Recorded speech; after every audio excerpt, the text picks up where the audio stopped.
Na nga guys, katapos lang po ng preliminary ng Grand International 2024 kung saan ginanap sa Thailand. So ayun na nga po, base po sa aking criteria for judging. O, di ba, nagja-judge po ako, nagre-write po ako habang pinapanood ko po sila mula swimsuit hanggang evening gown. So ito po yung nakapasok sa akin lang po ng pag-oorado ha. So una po sa akin nakapasok si Japan. Kasi mabongga si Japan. Sa Ivory Coast, si Belgium, si Cameroon, si Colombia, si Curaçao, si Dominican Republic, si El Salvador, of course si France, isa sa mga paborito ko yan. Si Mexico, oh my God, grabe. Of course, si Puerto Rico, si Russia, oh my God, si Thailand, kabog si Thailand, ang galing ni Thailand doon. Very siya maglakad, ganun, pero dinadaan sa ganyan, oh my God.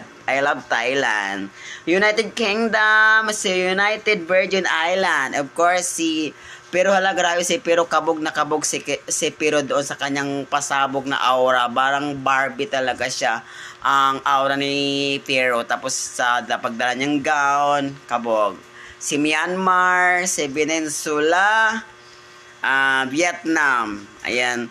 Tapos may na ako doon, si Indonesia, maganda sana yung gown niya. So, ngayon, paglapit sa camera kasi, medyo hindi ko naman sinabi na hindi masyadong maganda, dinidelete ko siya, hindi siya pasok sa aking criteria. Pero maganda yung gown niya, yun lang.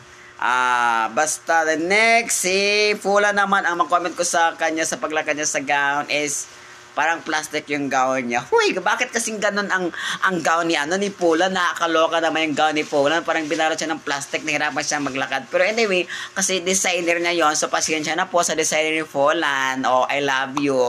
Basta yun po ang aking komento. Sorry po, basta yun po ang aking komento. We love you. Bahala kayo magalit sa akin. Basta binalot ng plastic si Miss Fulan. Of course, si Philippines naman, doon sa swimsuit, magaling siya, pero pagdating sa evening gown, oh my God, ano naman yan ginagawa mo, Philippines? Nakakaloka ka, ang likot mo.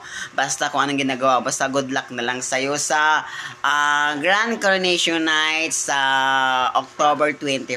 So bahala na, good luck Philippines. So baka may pag-asa pa, pero sa tingin ko, ewan ko lang. So that's all, and good luck po sa lahat ng mga candidates for Miss Grand International 2024 na ginanap sa Thailand. Ayan po, sa ating pong mga BB Loves dyan, so wag po kayong magalit. May kanya-kanya po tayong manok. I love you.